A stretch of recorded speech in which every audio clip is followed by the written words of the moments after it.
The units are finished.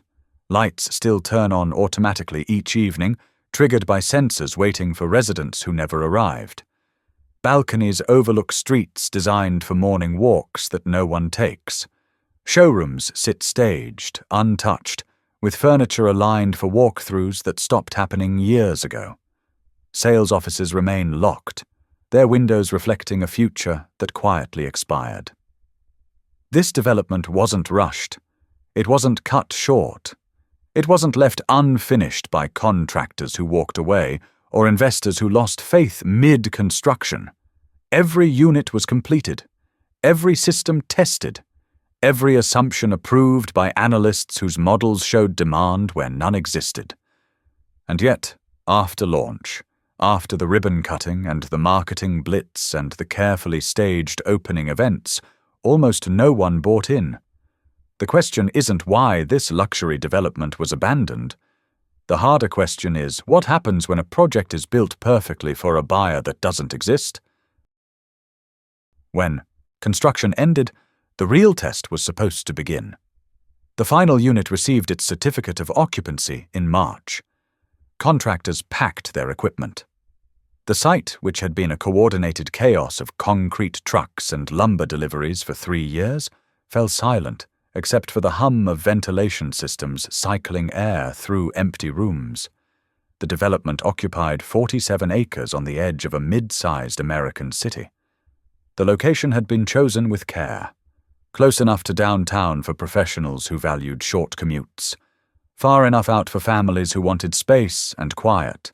Highway access within 3 miles. Schools rated above average.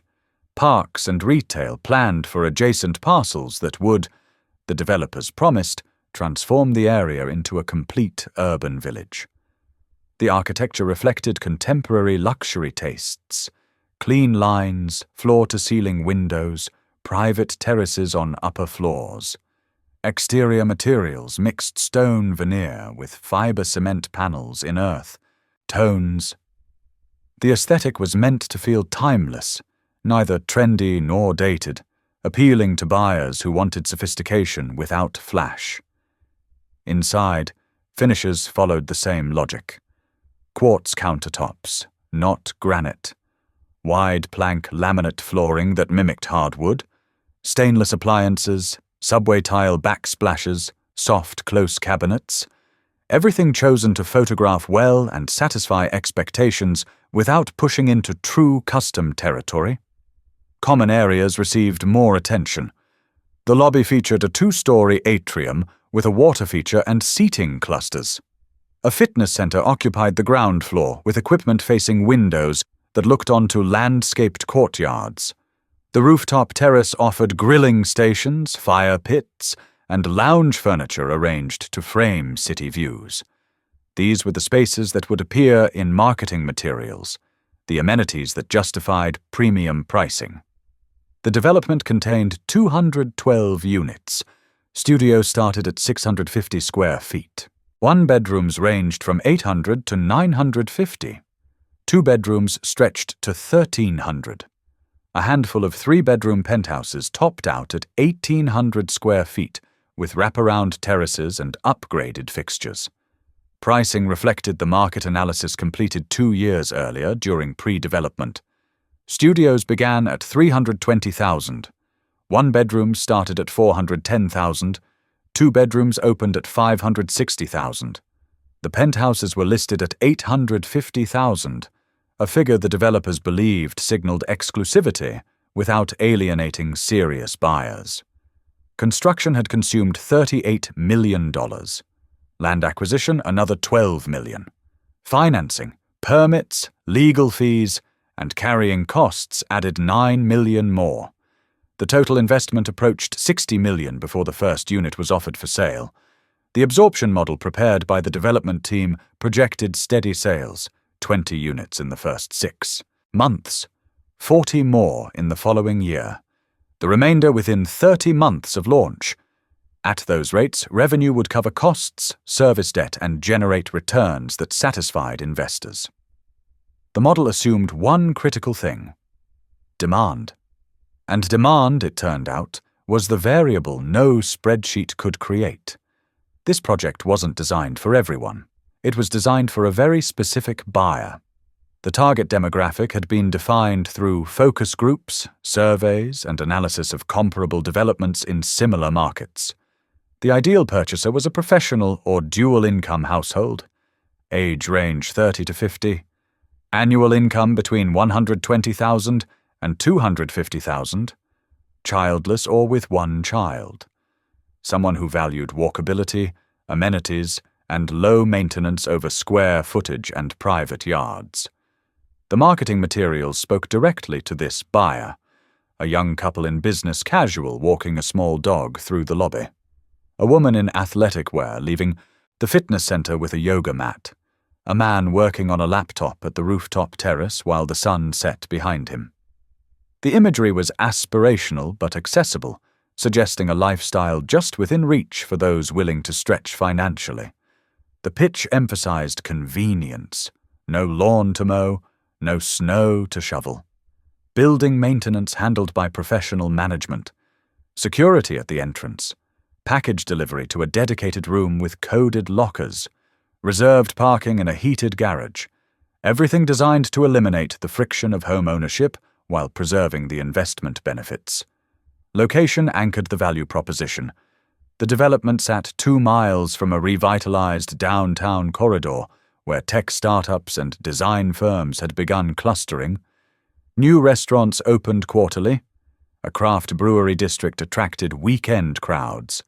The city had been featured in national publications as an emerging destination for young professionals priced out of coastal markets.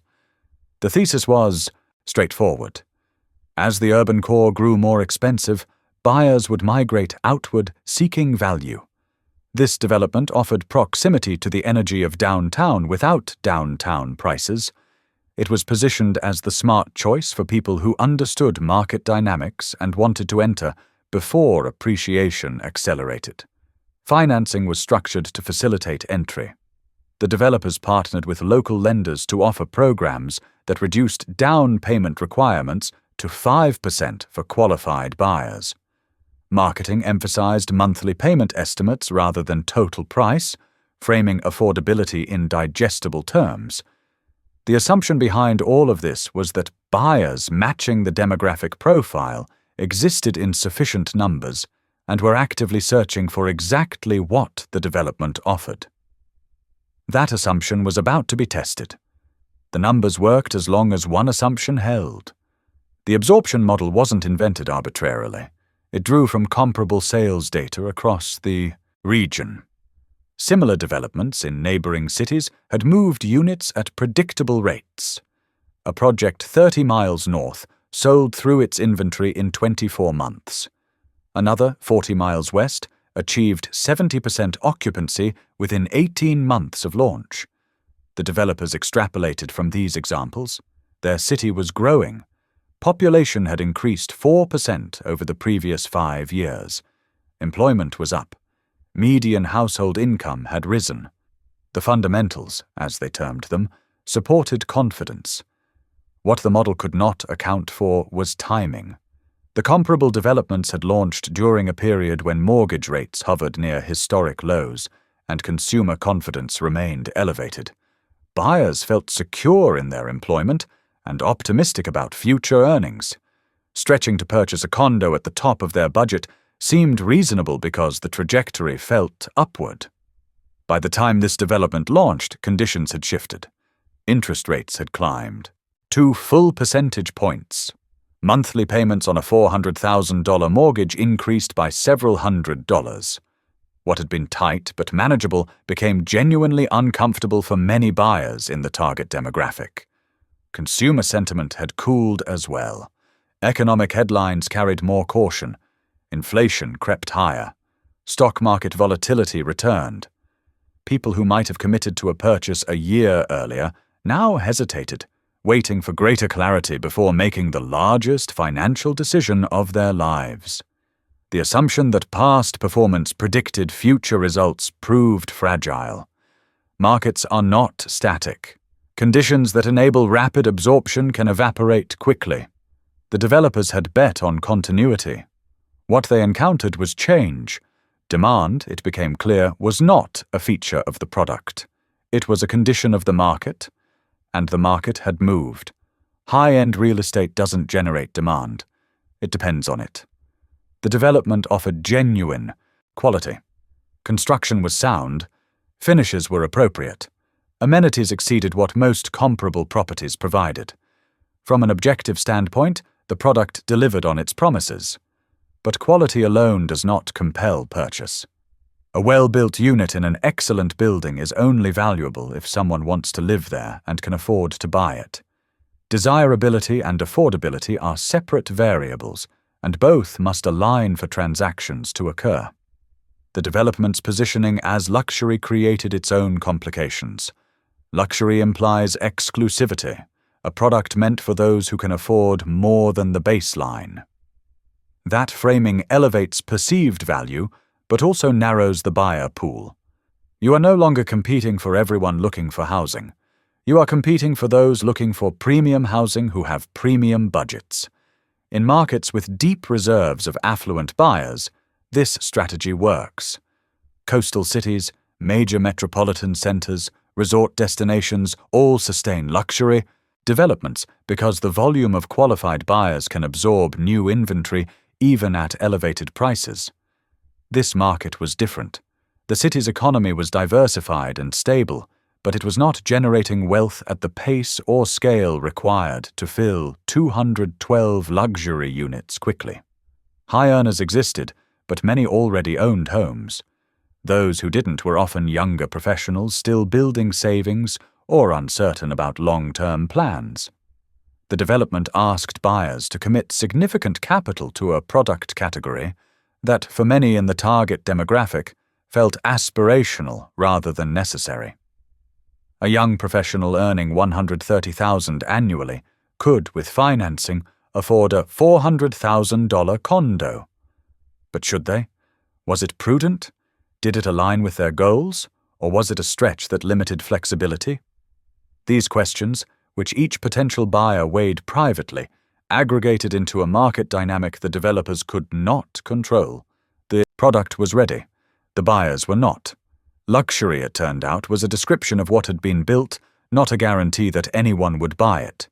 The more units they built, the fewer buyers could absorb them. 212 units represented confidence in projected demand. The developers believed the market could handle that volume based on their absorption modeling. More units meant more revenue, economies of scale in construction, and greater return on the fixed costs of land acquisition and infrastructure. But scale creates its own problem. Each unit added to inventory is one more that must find a buyer. In strong markets with robust demand, this is manageable.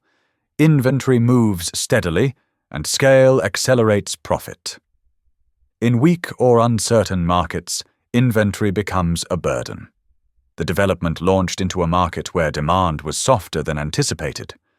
Instead of 20 sales in the first 6 months, they achieved 6. Instead of 40 in the first year, they reached 18. The gap between projection and reality widened with each passing quarter. As months passed without sales meeting targets, the unsold units became visible. Prospective buyers noticed. If this place is so desirable, why are so many units still available?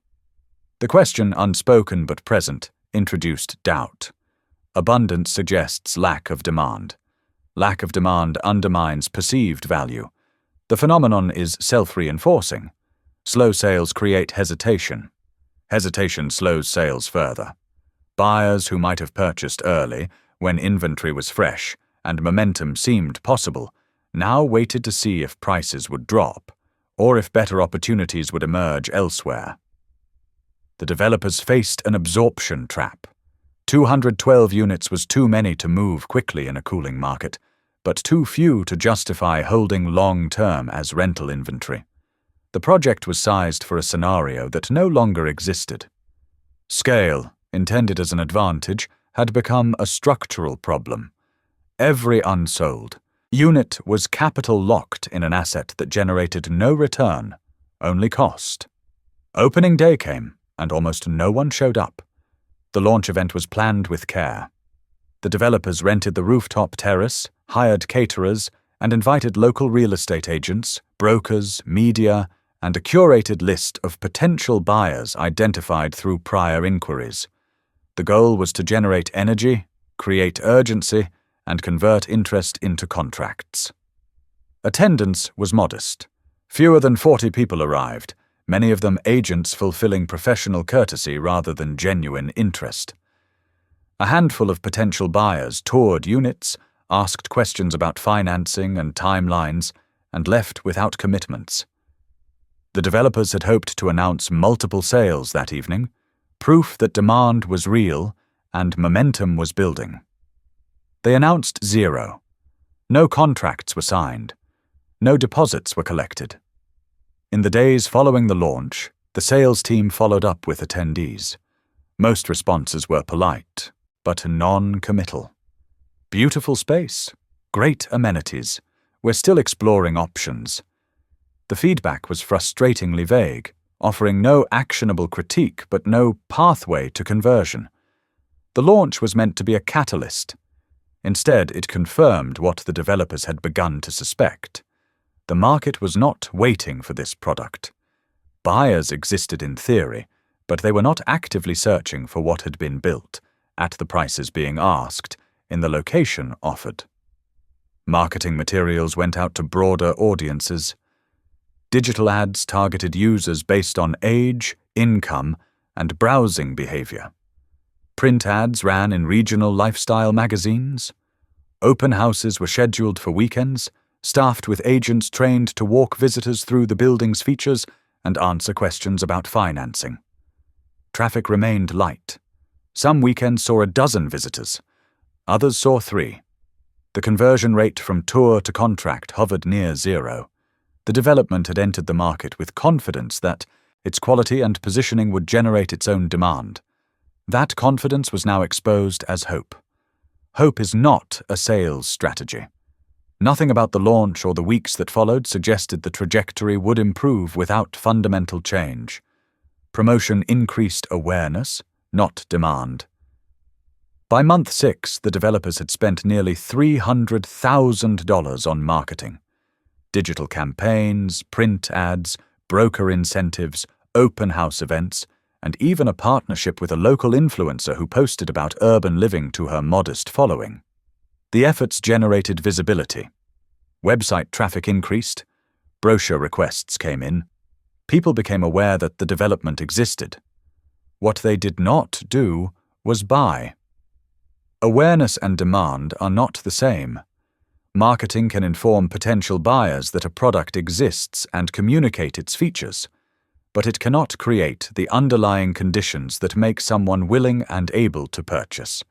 Those conditions, income stability, confidence in the investment, alignment with lifestyle goals, and favorable financing terms, exist independently of how well a property is advertised. The development contained 212 units across 3 buildings. Building 1 held 84 units, a mix of studios and 1-bedrooms aimed at entry-level buyers. Building 2 offered 76 1- and 2-bedroom units, targeting established professionals and small families. Building 3, the flagship, contained 52 larger 2-bedrooms and the penthouse units designed to anchor the top end of the market. Pricing at launch positioned studios between $320,000 and $360,000. 1-bedrooms ranged from $410,000 to $475,000. 2-bedrooms started at $560,000 and extended to $690,000. The penthouses, 3 total, were listed at $850,000 each. The absorption timeline had projected that 20 units would sell within 6 months of launch.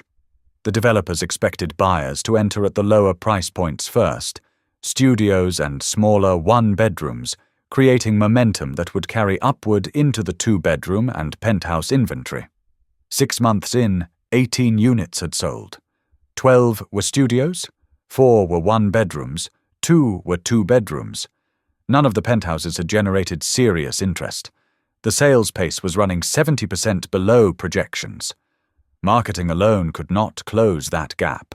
The problem was not that people didn't know about the development. The problem was that those who knew chose not to buy. The target buyer, the dual-income professional household with flexibility and capital, was proving harder to find than the models had suggested. Either they were fewer in number than anticipated, already housed, or unconvinced that this product at this price in this location represented the best use of their resources. No amount of additional advertising would change those realities. Lowering prices would have destroyed the story the project was built on. By the end of the first year, the developers faced pressure from lenders and investors to stimulate sales. The most obvious lever was price. Reduce asking prices by 10 or 15%, create urgency through limited-time offers, and move inventory before carrying costs eroded returns further. The development team resisted. Their reasoning was rooted in positioning. The project had been marketed as luxury. The finishes, the amenities, the location narrative all supported a premium valuation. Dropping prices would signal distress. It would tell the market that the initial pricing was inflated, that the product was not worth what had been claimed, and that waiting paid off. Worse, price reductions would anger the 18 buyers who had already purchased. Those buyers had committed based on the represented value. If units identical to theirs suddenly sold for $50,000 less, their investment would immediately lose value. Some had clauses in their purchase agreements that entitled them to refunds or credits if prices dropped within a specified period. Triggering those clauses would cost the developers real money and erode whatever remaining goodwill existed. There was also the debt structure to consider. The development had been financed with construction loans that assumed specific unit prices and absorption rates. If prices fell, projected revenue would decline, potentially triggering covenants that required additional equity contributions or gave lenders greater control over operations. The developers were already operating near the edge of their agreements. A price cut could accelerate financial distress rather than relieve it. So prices held. Studios remained listed at $320,000 and above. One bedrooms stayed in the $400,000 range. Two bedrooms and penthouses did not budge. The strategy preserved the illusion of stability. It maintained the positioning as a premium product. But it also guaranteed that inventory would move slowly, if at all, because the market had already signaled that at these prices, demand was insufficient. The developers were trapped between two bad options: lower prices and risk financial and reputational damage, or hold prices and accept glacial sales. They chose to hold. The decision protected their narrative, but extended their pain. Unsold luxury doesn't wait. It costs. Every month that a unit remained unsold represented a direct expense. Property taxes accrued whether the building was occupied or not. Insurance covered the structure regardless of revenue. Utilities ran to common areas even when only a handful of residents lived in the building. Landscaping, snow removal, security, and maintenance continued because the property could not be allowed to visibly deteriorate. These carrying costs accumulated month after month. By the 18-month mark, the development was burning through approximately $70,000 monthly in operating expenses unrelated to debt service. That figure did not include the interest on construction loans, which added another $120,000 per month. The math was brutal. At 18 sales total, the development had generated roughly $7 million in revenue. Total project costs approached $60 million. Outstanding debt stood at $48 million. The gap was widening, not closing. Inventory that does not generate revenue is worse than neutral. It is a drain. Each unsold unit was an asset on paper, but a liability in practice. The longer it sat, the more capital it consumed. And unlike physical goods that can be discounted heavily and liquidated, real estate moves slowly. There is no fire sale that clears 200 units in a weekend. The developers explored options. One possibility was converting unsold units to rentals. This would generate cash flow and help cover operating expenses. But rental income on luxury units rarely covers the full cost of debt service, taxes, and maintenance, particularly in markets where rental rates have not kept pace with purchase prices. The development would still lose money monthly, just less than it was losing with units vacant. Another option was selling the entire remaining inventory to an institutional buyer at a steep discount. Firms that specialize in distressed real estate occasionally purchase failed developments, convert them to rentals, and hold for long-term appreciation. But those transactions involve haircuts of 30 to 50% on asking prices. The developers would take a massive loss, and their investors would lose most or all of their capital. A third option was simply waiting. If the market improved, if interest rates dropped, if employment surged, demand might return. But waiting required capital to cover losses in the interim, and that capital was running out.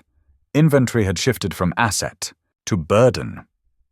The development, once a symbol of ambition and growth, was now a monument to miscalculation, quietly consuming resources while producing almost nothing in return. Everything was available, and nothing moved. 2 years after launch, 194 units remained unsold. 18 buyers occupied their condos. The buildings, designed to house several hundred residents, felt hollow. Elevators opened to empty hallways. Parking garages held a few dozen cars in spaces meant for hundreds. The rooftop terrace, maintained weekly by groundskeepers, sat unused except for occasional visits from the handful of residents who had moved in. The sales office stayed open, staffed by 2 agents who rotated shifts. Traffic was minimal. Some weeks passed without a single inquiry. When visitors did arrive, they asked the same questions. Why are so many units still available? Is the developer in trouble? Will prices come down? The agents had scripted responses. Strong interest from investors, selective about buyers to maintain community quality, flexible on terms for qualified purchasers. The answers were evasive because honesty would have been disqualifying. Yes, the project is struggling. Yes, the developer is financially strained. Yes, prices may eventually drop, but we can't say when or by how much. Online listings remained active. The development's website was updated quarterly with new photography, refreshed copy, and testimonials from the few residents willing to provide them. Digital ads continued to run, though the budget had been cut to a fraction of launch levels. The effort was enough to maintain a presence, but not enough to generate meaningful leads. The contrast between the quality of the physical space and the absence of demand was stark. Walking through the buildings, you encountered craftsmanship and care. Hallways were clean, lighting was warm, finishes in model units remained pristine. Everything about the environment said this is a place worth living in. But the market had rendered a different verdict. The market said this is not a place worth buying at the price you're asking, in the location you've chosen, at this moment in time. The development was complete. It was listed. It was unwanted. And with each passing month, the likelihood of recovery grew smaller. Sales offices didn't close overnight. They faded. By month 30, the development's marketing presence had contracted to a shadow. The sales office, once staffed daily from 9 to 6, now opened only on weekends and by appointment. The 2 remaining agents were part-time, paid hourly rather than salaried, brought in to handle the rare inquiry rather than actively prospect. The website remained live, but updates stopped. The last blog post, titled 5 Reasons Now is the Perfect Time to Buy, was dated 14 months prior. Social media accounts went dormant. The last Instagram post showed a sunset view from the rooftop terrace, uploaded 6 months earlier, with 11 likes and no comments. Print advertising ceased entirely. Broker incentives, once offered to stimulate referrals, were quietly discontinued.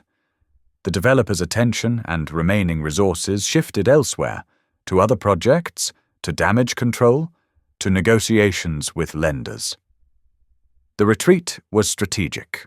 Continuing to spend on marketing made no sense when the fundamental problem was not awareness, but willingness to buy. Every dollar spent on ads was a dollar that could have gone toward carrying costs or debt payments. Cutting marketing was an acknowledgement that the original sales strategy had failed, and that pouring more money into it would not change the outcome. For the handful of residents living in the buildings, the retreat was unsettling. They had purchased based on promises that the development would fill, that amenities would be vibrant, that the community would grow. Instead, they found themselves in a half-empty complex where the pool sat unused. The fitness center was deserted, and the sense of isolation grew with each season. Some residents regretted their purchases. The value they had expected to build was not materializing. Comparable units in the building were now listed by the developer at the same price they had paid 2 years earlier, meaning their equity had not grown. A few considered selling, but the market for resale units in a distressed development was even weaker than the market for new inventory. They were stuck. The developer's withdrawal sent a signal. The project was no longer a priority. It was a problem being managed, not solved, allowed to drift while other opportunities received attention and capital. The sales office, still technically open, felt abandoned even when staffed. No one called. No one visited. The agents, when present, spent their hours on personal tasks, checking email, scrolling phones, waiting for shifts to end. The silence was total. And in real estate, silence is failure. At a certain point, unsold homes stop being assets.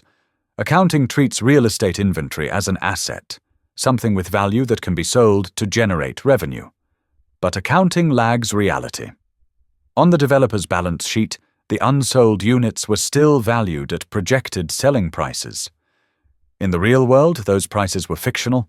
3 years in, carrying costs had consumed another $2.5 million. Interest payments on construction debt added another $4 million.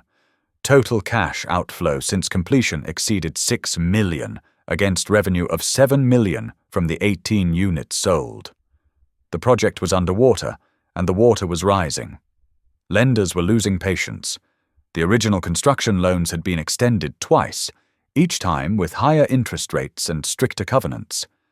The developers were required to submit monthly financial reports, maintain minimum liquidity reserves, and provide updated appraisals. Each appraisal came back lower than the last as comparable. Sales data showed softening prices across the market. At 36 months post-launch, an independent appraisal valued the remaining inventory at $42 million, a 30% reduction from the original projected sellout value of $60 million. The markdown reflected market reality. Units worth $400,000 on paper might actually sell for $280,000 if a buyer could be found. That appraisal triggered a covenant violation. The loan-to-value ratio exceeded the threshold specified in the financing agreements. Lenders issued a formal notice demanding either additional equity investment to bring the ratio back into compliance or accelerated repayment of outstanding debt. The developers had no additional equity to contribute. Their investors, already facing significant losses, refused to inject more capital into a project that showed no signs of recovery. Accelerated repayment was equally impossible. The only source of funds was selling units, and sales had stalled completely. Negotiations began. Lenders wanted to avoid foreclosure. Foreclosures are expensive, time-consuming, and rarely recover full loan value. The developers wanted to avoid default, which would destroy their reputations and eliminate any chance of future projects. Both sides needed a solution, but the paths forward were limited and painful. One option was a structured sale, transfer ownership of the remaining inventory to the lenders in exchange for debt forgiveness. The developers would walk away with nothing. Their investors would lose everything. But the lenders would take control and could decide whether to liquidate, convert to rentals, or hold for future market recovery. Another option was a deed in lieu of foreclosure. Similar outcome, different process. The developer voluntarily hands over the property, avoiding the public spectacle and legal costs of foreclosure proceedings. The result is the same. Ownership changes hands. Debt is partially satisfied. Losses are recognized. A third option, more complex, involved bringing in a partner to recapitalize the project. A firm with cash and a longer time horizon could buy out existing investors, negotiate with lenders, and hold the property through market cycles until demand returned. But finding such a partner required the project to offer enough upside potential to justify the risk. At this stage, it didn't. The unsold units, once symbols of future profit, had become anchors dragging the developer toward insolvency. The balance sheet still listed them as assets, but everyone involved understood the truth. They were liabilities waiting to be written off. Rescue would have required admitting the demand never existed. Distressed real estate attracts opportunistic buyers, firms that specialize in acquiring failed developments at steep discounts, repositioning them, and profiting from market recovery. For these buyers, other people's mistakes represent opportunity. But this development did not attract those buyers. Several firms conducted preliminary due diligence, touring the property, reviewing financials, and analyzing market conditions. Each walked away. The reason was straightforward. The project's problems were not fixable through better management, improved marketing, or cosmetic upgrades. The core issue was structural. The development had been built for demand that did not exist at a scale the market could not absorb, at prices buyers would not pay. Repositioning the property would require either massive price cuts or conversion to a different use entirely. Price cuts severe enough to move inventory quickly would likely still leave the new owner underwater given the acquisition cost and ongoing carrying expenses. Conversion to rentals would generate cash flow but likely never recover the investment. For a rescue to make financial sense, the acquirer would need to believe that market conditions would improve significantly within a reasonable time frame. That belief required optimism about job growth, wage increases, population influx, or declining interest rates. None of those trends were evident in the local market. Potential buyers also considered reputational risk. Acquiring a visibly failed development carries stigma. Future buyers or renters might avoid the property because its history suggests problems. Overcoming that perception requires time, marketing, and often substantial capital to rebrand and reposition. Some firms considered piecemeal strategies. Purchase a portion of the inventory at a deep discount, sell off individual units over time, and accept modest returns spread across years. But the developer, still hoping for a recovery that would minimize losses, refused to sell partial inventory at the prices offered. They wanted a full buyout or nothing. That stance eliminated the most likely path to rescue. Without flexibility on pricing or willingness to accept reality, the developer ensured that serious buyers would not engage. The absence of a white knight was not surprising. Rescue capital flows toward opportunities with clear upside. This property offered only downside risk and the burden of trying to sell a product the market had already rejected. No one stepped in because stepping in made no financial sense. The development would have to resolve itself through default, foreclosure, or prolonged stagnation. Help was not coming. The buildings weren't abandoned. The market was. 4 years after completion, the development stood fully intact. Roofs did not leak. Windows were not broken. Landscaping remained maintained, though at reduced frequency. The structures themselves had not failed. What had failed was the assumption that they would be wanted. 11 additional units sold during year 3, bringing the total to 29. Sales in year 4 added 6 more. 35 units occupied out of 212. The occupancy rate was 16%. The developer, now in active negotiations with lenders, had stopped most non-essential spending. Marketing budgets were zero. Staffing was reduced to a skeleton crew. A property management company handled basic maintenance under a bare-bones contract. The buildings were kept minimally operational, but investment in the property had ceased. The few residents who remained experienced a strange existence. They lived in well-built condos in a complex designed for hundreds but occupied by dozens. Amenities existed but felt eerie in their emptiness. The pool was cleaned weekly but rarely used. The fitness center's equipment sat under a thin layer of dust. The lobby's water feature still ran, but no one was there to hear it. Some residents tried to organize community events, hoping to create a sense of belonging despite the low occupancy. A summer barbecue on the rooftop drew 8 people. A holiday gathering in the lobby attracted 12. The efforts were sincere, but highlighted the absence more than they filled it. The occupied units clustered in predictable patterns. Most were in Building 1, the structure with smaller, more affordable studios and 1-bedrooms. The residents there were younger, first-time buyers who had stretched to enter the market, and now found themselves in an investment that was underwater before they finished unpacking. Building 2 had scattered occupancy. A few units on lower floors, a couple on the 5th level, none above the 7th. The building's elevators still ran on their programmed schedules, stopping at floors where no one waited, opening to empty hallways, closing again in silence. Building 3, the flagship with its 2-bedroom units and penthouses, was nearly deserted. 3 units occupied out of 52. The penthouse level sat completely empty. The rooftop terrace, designed as the crown jewel of the development with its panoramic city views and high-end finishes, was accessible but unused. Furniture remained staged exactly as it had been, positioned 4 years earlier. Cushions had faded in the sun. Leaves collected in corners where the wind deposited them. The management company that handled day-to-day operations ran a peculiar enterprise. They maintained a property for a population that didn't exist.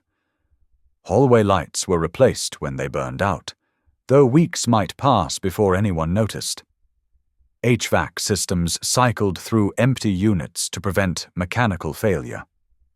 Fire alarms were tested monthly in buildings where the sound echoed through vacant floors. Security patrols continued, though what they were securing was unclear. The threat was not break-ins or vandalism. The gates still worked, the cameras still recorded. But the footage showed nothing.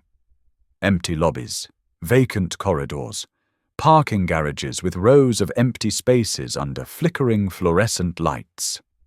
For the handful of residents, daily life carried a haunting quality. A woman who had purchased a 1-bedroom in Building 2 described her routine in an interview with a local journalist. She would come home from work, park in a garage where her car was one of perhaps a dozen, take an elevator that stopped unnecessarily at 4 empty floors, walk down a hallway past doors that never opened, and unlock her unit to silence. At night, she said, the silence was total. No footsteps above, no voices through walls, no sounds of neighbors living their lives. Just the mechanical hum of building systems and occasionally the distant sound of the elevator moving for reasons she could not explain. Another resident, a couple with a young child, spoke of their daughter's confusion. The child had been 2 when they moved in. Now 4, she asked why no other children lived in the building, why the playground equipment in the courtyard was always empty, why birthday party invitations went to friends who lived elsewhere because there were no children here to invite. The parents had no good answer. They had purchased based on the promise that the development would fill, that a community would form, that their investment would appreciate as the area matured. None of that had happened. They were trapped, unable to sell without taking a devastating loss, unable to afford to simply walk away, because they still owed more on their mortgage than the unit was worth. Externally, the development looked complete. Passing drivers saw attractive buildings tidy landscaping, and signage that still advertised units for sale. Nothing about the exterior suggested distress. The failure was internal and financial, invisible to casual observers. This created a paradox. The buildings succeeded as construction projects. Every system worked, the architecture was competent, the finishes were appropriate, the physical product delivered on its technical promises. But none of that mattered because the economic premise was wrong. The development was not abandoned due to structural failure or construction defects. It was abandoned because the market did not want what had been built at the price being asked. The distinction was crucial. This was not a ghost town in the traditional sense. It was not a place that had died after thriving. It was a place that had been born dead, a community imagined but never realized, a vision that existed fully in renderings and marketing materials, but only fractionally in reality. The buildings stood as monuments to a miscalculation, evidence that finishing a project is not the same as succeeding. That quality and completion are necessary but not sufficient. That without demand, everything else is decoration on an empty shell. The few residents who remained were living in the gap between promise and reality. They had purchased a vision of urban community, of vibrant shared spaces, of a lifestyle that the development's marketing had painted in aspirational detail. What they received was isolation in well-appointed boxes, surrounded by the infrastructure of community without its substance. Some tried to make peace with it. They rationalized their decision, convinced themselves that eventually the market would turn, that their patience would be rewarded. Others grew bitter, feeling deceived by projections that had proven false, and marketing that had sold a future that never arrived. A few simply stopped thinking about it. They lived their lives, went to work, came home, and accepted that their largest financial decision had been a mistake. There was nothing to do but endure. Owned, finished, empty. A development that worked as architecture but failed as a business. A place that was complete in every technical sense, but hollow in every way that mattered. The buildings would stand for decades. The concrete and steel and glass would outlast the financial structures that had created them. Long after the original developers had moved on, long after the lenders had written down their losses, long after the investors had accepted their fate, the buildings would remain. What they would become, whether they would ever fulfill their intended purpose or transform into something entirely different, was still uncertain. But what they were now was clear. Evidence that in real estate, building is the easy part. Creating demand is the challenge that no amount of capital or confidence can guarantee to solve. Chapter 15. This failure pattern is everywhere.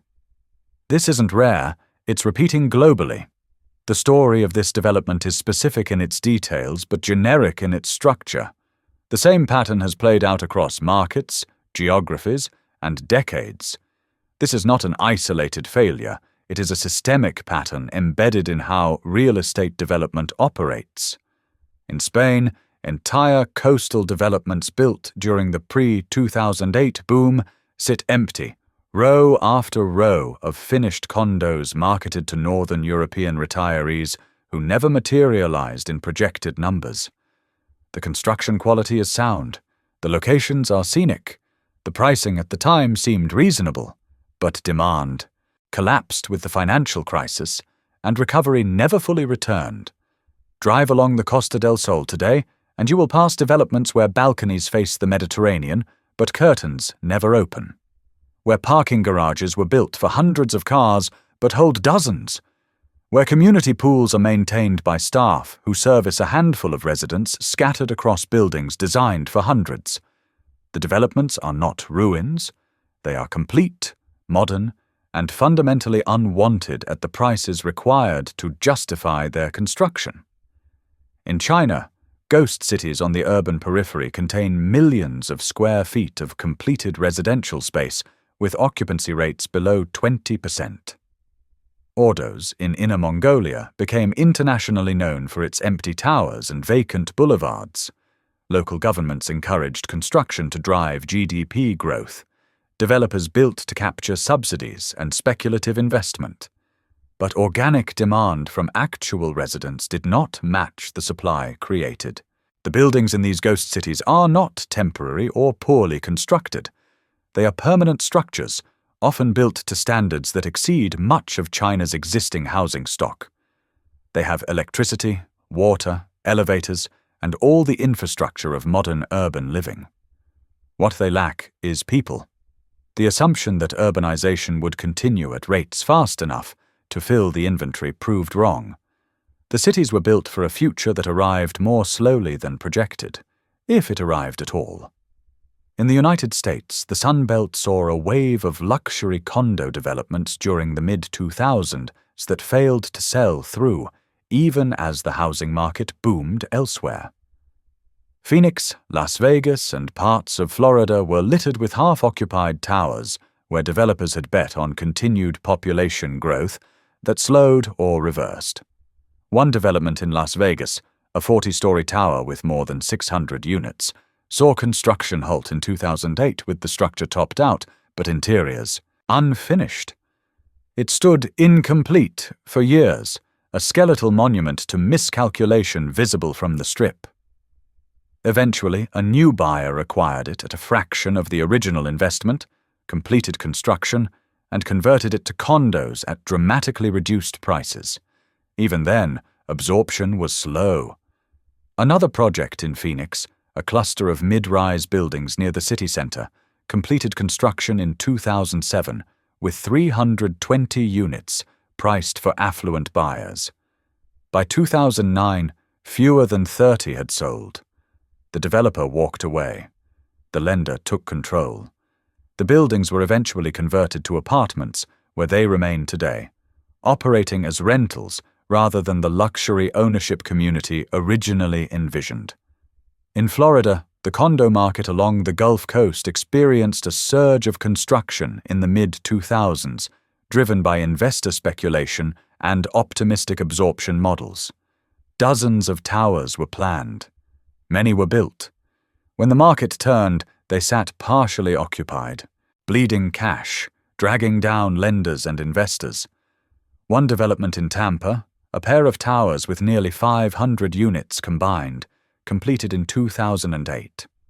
Sales stopped almost immediately. The buildings stood mostly empty for 2 years.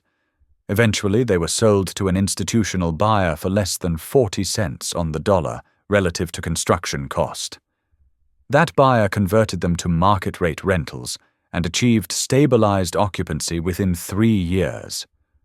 The project succeeded, but only after the original capital was wiped out and the business model fundamentally changed. Ireland's Celtic Tiger collapse left estates of finished single-family homes sitting empty because buyers who had been expected to purchase with easy credit disappeared when lending standards tightened. Entire subdivisions in counties outside Dublin were completed with roads, utilities, streetlights, and homes, but no residents. The homes were not substandard. They were new construction, built to code, ready for occupancy. But the buyers who were supposed to fill them had vanished. The Irish government eventually intervened, purchasing some of these empty developments at steep discounts to convert them to social housing. The homes found occupants, but the original investors and lenders absorbed massive losses. The developments were built for a private market that evaporated, and only government intervention prevented them from standing empty indefinitely. The common thread across all these examples is the same.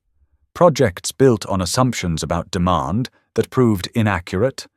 Developers, financiers, and analysts who believed that past trends would continue, that buyers would appear because the product was ready, and that quality and location would generate their own markets. In every case, the belief was wrong. Demand is not a given.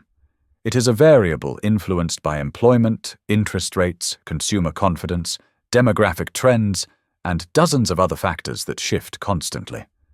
A project, conceived and financed during favorable conditions, can launch into a market that has fundamentally changed. The failure pattern is not about incompetence. The developers of this project, and most others like it, were experienced professionals who followed standard industry practices. They conducted market studies. They hired reputable analysts. They built quality products. They did everything conventional wisdom suggests should lead to success. What they did not account for was the fragility of demand. The assumption that buyers would come because the spreadsheet said they would. The belief that construction creates markets rather than responding to them. The faith that past absorption rates are reliable predictors of future performance. This miscalculation is structural to real estate development. Projects require years to plan and build. Markets shift in months. By the time a development reaches completion, the conditions that justified its creation may no longer exist. Interest rates rise. Employment softens. Consumer confidence wanes. Competing projects flood the market. Any number of variables can change the equation. Developers understand this risk in theory, but in practice, they proceed as though the risk can be managed through careful planning and conservative assumptions. The reality is that no amount of planning can eliminate the fundamental uncertainty of predicting future demand. The pattern repeats because the incentives encourage it. Developers make money by building and selling. Lenders profit from financing activity. Analysts are paid to justify projects that clients want to pursue. Construction firms generate revenue from executing plans. The system rewards optimism and movement. Caution is penalized because it means deals do not happen, fees are not earned, and capital sits idle. The discipline of matching supply to demand is difficult when every participant in the development process is incentivized to believe that this project, in this market at this time, will be the exception. That this team has done the work, understands the market, and has mitigated the risks. Then the project launches, and the market delivers its verdict. Sometimes that verdict is affirmation. The units sell. The absorption model proves accurate. The development succeeds. But often the verdict is rejection. The buyers do not come. The units sit. Carrying costs accumulate. Lenders grow anxious. Investors face losses. And the pattern completes another cycle. What happens next varies. Some projects are liquidated quickly, sold at distressed prices to buyers who can wait. Others convert to different uses, becoming rentals or mixed-use properties. A few are simply abandoned, left to deteriorate while ownership fights over who bears the loss. But the underlying dynamic never changes. Real estate development is inherently speculative. It bets capital on assumptions about future demand. Those assumptions are often wrong, and when they are wrong, the consequences are visible in empty buildings that stand as evidence of miscalculation. This development is one of thousands. Its story is being repeated right now in other markets where new projects are under construction, where developers are confident that their models are sound, where analysts project absorption rates based on past performance, and where everyone involved believes that this time will be different. It rarely is. The buildings rise. The units are finished. The marketing launches. And the market, indifferent to confidence and immune to hope, decides whether anyone actually wants to buy. Most of the time, the answer is not as many as you built, not at the price you need, and not as quickly as you projected. The pattern will continue, because the incentives that create it remain unchanged, and because human nature prefers optimism to caution, even when caution is what the evidence suggests. The project succeeded financially, just not as housing. 5 years after launch, the development entered foreclosure. Lenders took ownership of the remaining 177 unsold units through a negotiated transfer. The developers walked away. Investors lost an estimated $42 million. The original equity was wiped out entirely. The lenders, now owners, faced the same question the developers had struggled with. What to do with nearly 200 finished luxury condos in a market that had proven it did not want them? Their answer was conversion. The buildings would be transformed into market-rate rental housing. Units that had been priced to sell at $400,000 to $850,000 would now rent for $1,400 to $2,800 monthly. The conversion required minimal physical work. The units were already finished, systems were functional. What changed was the business model. Instead of attempting to find 200 buyers willing to commit hundreds of thousands of dollars each, the new strategy was to find 200 renters willing to commit much smaller monthly amounts. The difference was fundamental. Buyers needed down payments, typically 20% or more for investment properties. They needed credit scores high enough to qualify for mortgages. They needed confidence that the property would appreciate or at least hold its value. They were making a long-term financial commitment that required belief in the investment thesis. Renters needed first month, last month, and a security deposit. Their credit requirements were lower. They were not betting on appreciation. They were purchasing flexibility and convenience. They could leave when their lease ended without worrying about selling into a weak market or taking a loss on their investment. Demand for rental housing in the market was stronger than demand for ownership. Renters did not need down payments.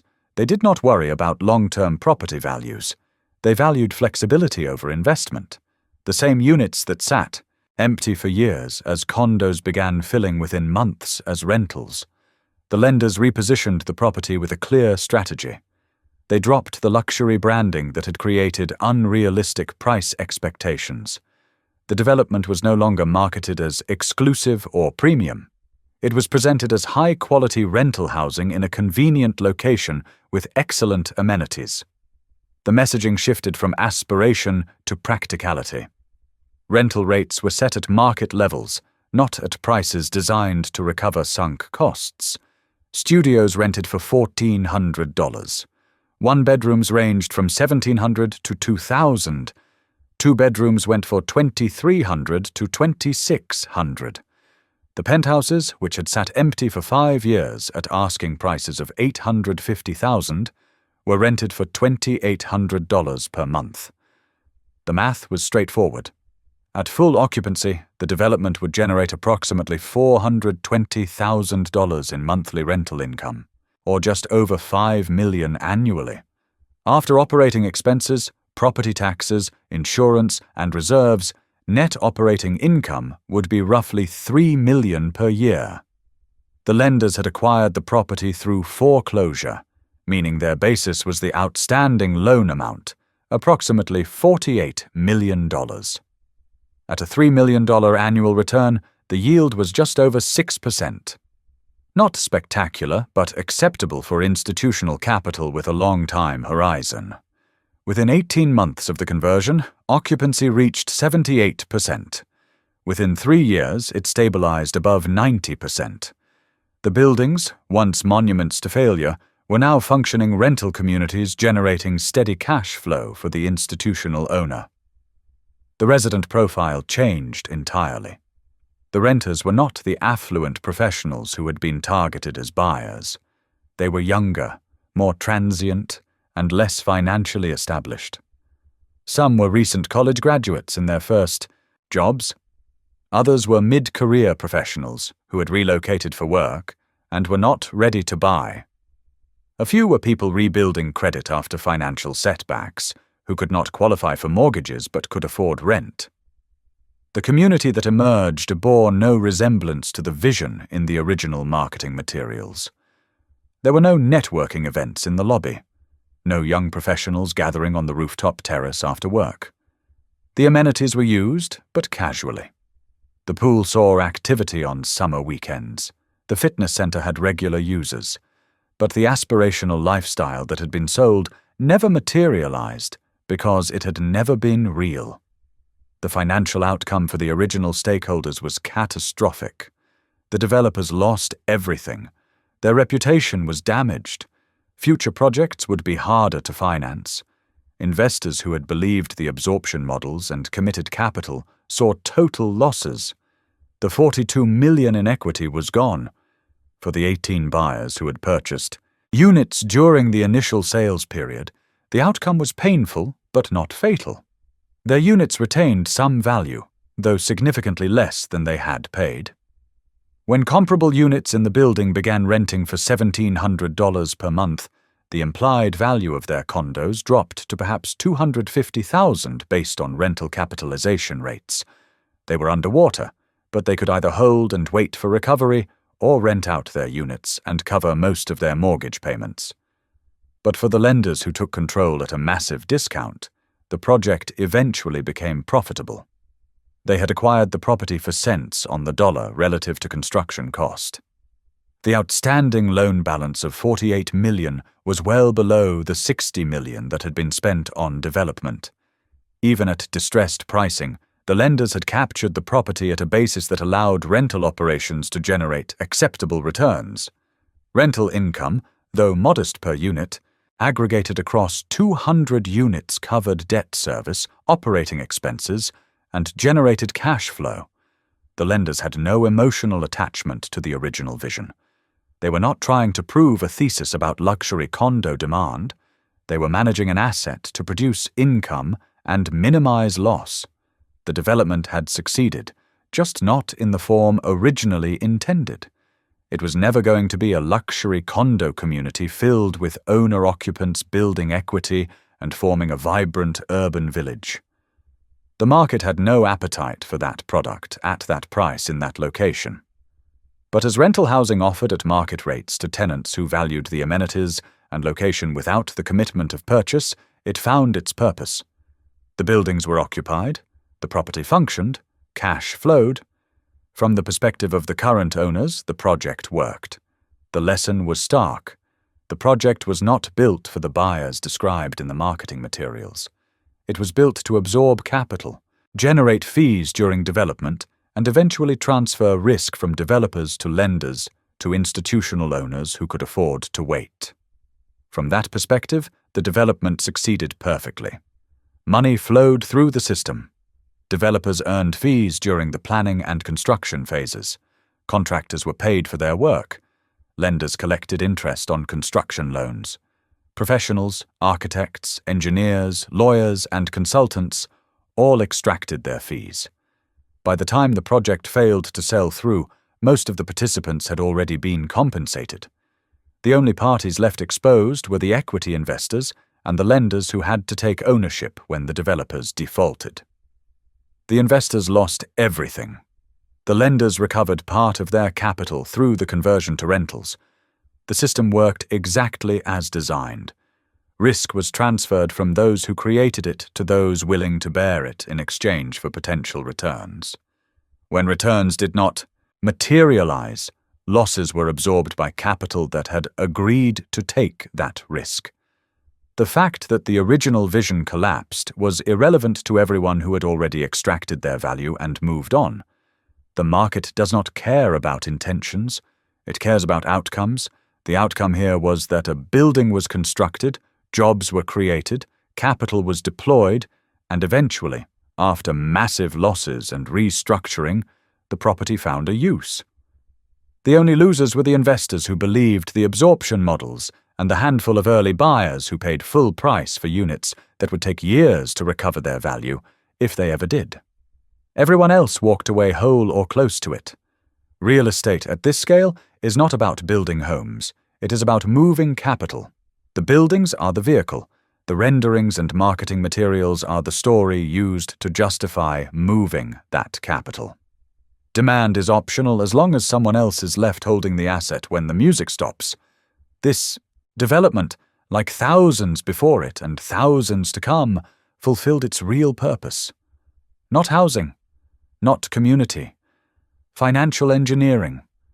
A mechanism to deploy capital, generate fees, and transfer risk. The buildings stand. People live in them now as renters rather than owners. The property functions. But it functions as something entirely different from what was promised. The luxury condo community never existed except in marketing materials. What exists now is an apartment complex that was built at enormous cost, failed in its intended form, and was rescued only by abandoning the original business model entirely. And the next project, built on the same assumptions with the same optimistic models, is already under construction in another market where analysts are confident that this time, demand will be different. That this market is different.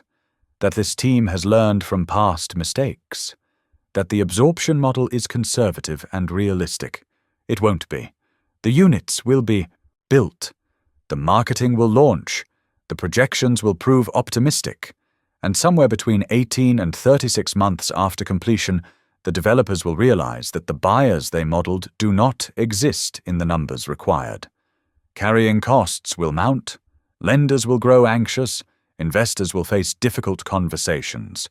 The pattern will repeat because the incentives that create it are unchanged. Everyone in the development chain is paid to build, not to verify demand. By the time demand proves insufficient, the fees have been earned and the risk has been transferred. The buildings will stand as monuments, not to vision or ambition, but to the gap between what markets will absorb and what developers will build. Complete, finished, and fundamentally misaligned with the reality of demand. This is not a story about one failed development. It is a story about how real estate development operates. The buildings are secondary, the capital is primary, and demand, the variable that determines whether a project succeeds or fails, remains the most fragile assumption in every model.